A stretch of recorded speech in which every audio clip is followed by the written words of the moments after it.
So if you are an overseas nurse and then you are planning to come to the UK as a carer, just to let you know, about 70% of all the nurses who come in as carers in the United Kingdom regret this decision. Yes, they actually regret this decision in just a few months. Some of them are really going through hard times and then they are really frustrated due to some petty mistakes they did before coming. And in this video, I'm going to explain all these reasons and then what you have to do in order not to find yourself in similar situations. So if you are new to this channel, kindly subscribe and then hit the notification button so that you not miss any of our next videos. Hello guys, Hello everyone, welcome back to our channel.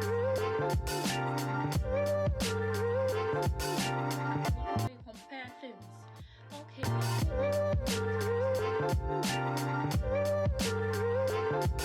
So what actually prompted me to make this video is the fact that there is a senior colleague of mine who came to the UK for I think almost a year now.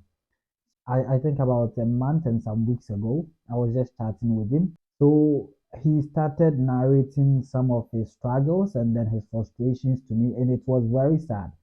It's very teary because I never thought people are going through such hard times in the UK like that. And I'm going to share some of our screenshots with you guys so that you know what actually, like briefly, what he was talking about. All right, so he said, yeah, I've been here for almost a year now, Ima, and things haven't been easy. I paid £12,000 to an agency in Ghana to come and work as a carer because I wasn't getting the IELTS. So bad. I've really regretted coming. I wish I had stayed and tried the IELTS till I get it before coming. This is so sad. So after I had this chat with him, I posted because I really wanted to confirm if maybe it's due to his own negligence or something. That's why he is going through all these hard times. So I posted in one Telegram group where there are like overseas nurses and carers in the group. And then lo and behold, the amount of DMs I got that day was very crazy. A lot of people are going through hard times. Thank God my senior colleague has been sorted out now. So I think he's okay now. He's got a different employer and all those stuff. So I'm going to explain why some people go through these problems. So the number one issue is that people actually have the mindset that the moment they come to this country, it's a game changer, which it is not. This country is not the country of milk and honey. Making money in this country is not on a silver platter. It takes a lot of time to be able to accumulate a certain amount of money in this country, and that's the truth. So he came in as a carer and then he's on a minimum wage. So it's actually not enough to sort him with his bills and everything.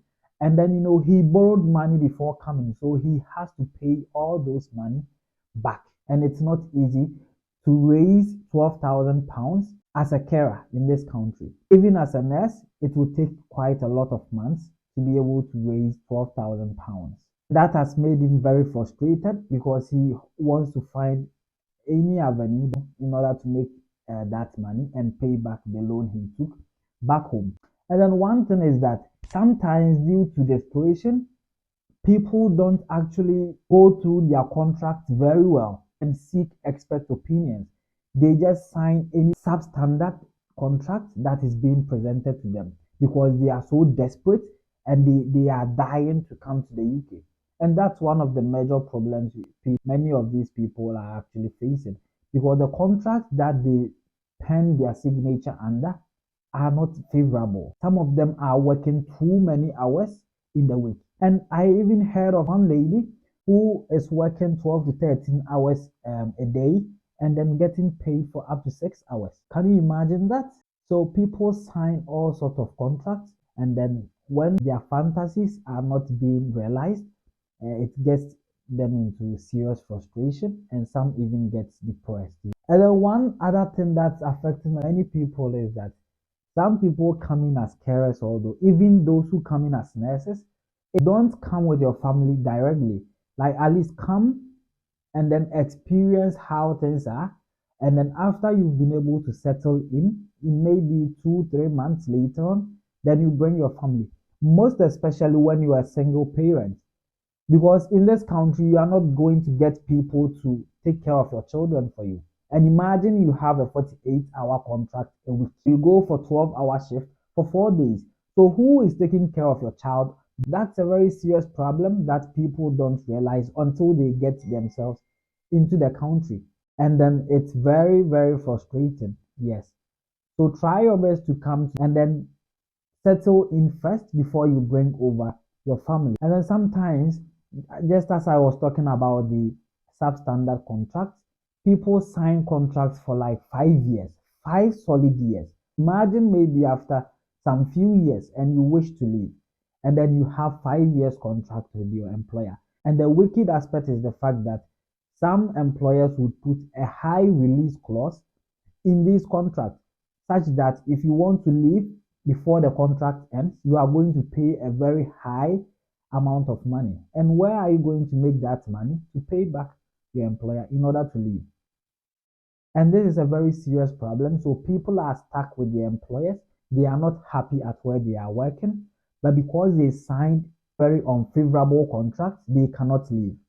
And now some are depressed and some are going through a serious hard time. And then one thing also is that some of the nurses actually have the idea that, oh, since they are not getting the IELTS back home, they pay money to come in as carers. And after they come in as carers, they would write the exams here. And if they pass, they will continue with the NMC registration and then switch to become nurses. In fact, I think it's best when you let your employer know that this is your plan before you come in. Because the senior colleague I was talking about now, that was one of his major challenges. He got the IELTS after he arrived in the UK and then got the NMC registration and everything done. And now that he wants to switch to become a nurse, the employer is not willing for him to change COS and then switch to become a nurse because he still has a contract with her. And then it's some, in a way, not the fault of the employer because some employers have sufficient nurses and then they are short of carers. So if they bring you in as a carer and then within 6 months you are telling them you want to switch out, it doesn't really make sense. So sometimes it results in a lot of controversies. And imagine you come to a new country and then you going through all these hard times. It's very depressing. So make sure that if you have the idea that you would later switch to become a nurse, just let your employer know before you fly over to the country so that after you've come, they can even give you a letter to the NMC that you are good with English. And that can even help you to complete your NMC registration without even writing the IELTS. But as much as possible, I always advise people, try your best and then get the IELTS done, get the required band score to register as a nurse with the UK NMC before you come in and then apply for nursing jobs. I think that's the best way. Or even if you don't want to do it that way, sometimes people don't even try to search for career jobs that comes with sponsorship. You can check on CV Library, Indeed, LinkedIn, and all those platforms, and you might get career jobs which comes with sponsorship. In these cases, you might not spend that amount of money to come over, and that helps a lot. And even if you are not getting the sponsorship jobs and you can't even wait and write the IELTS, it's also very imperative that you don't borrow money from snakes. There is a proverb in our language that you don't. When I say borrowing money from a snake, I mean borrowing money from a place where they are going to chase you and give you pressure within to pay back within the shortest time possible. Because in this UK, you are not going to raise £12,000 in few months, in like 6 months as a carer. It's highly impossible.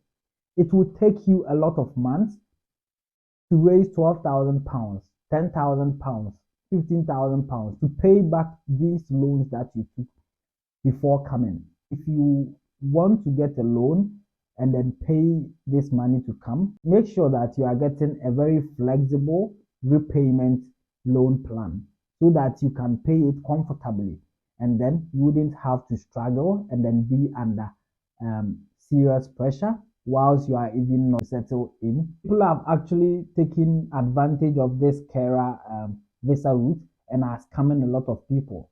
So many people are paying money, and then at the end of the day, they don't even get any job. They come into the UK and then they become so frustrated and then don't know their left from their right. So make sure that even if you are paying money to people or to agencies, verify and make sure these agencies are legitimate.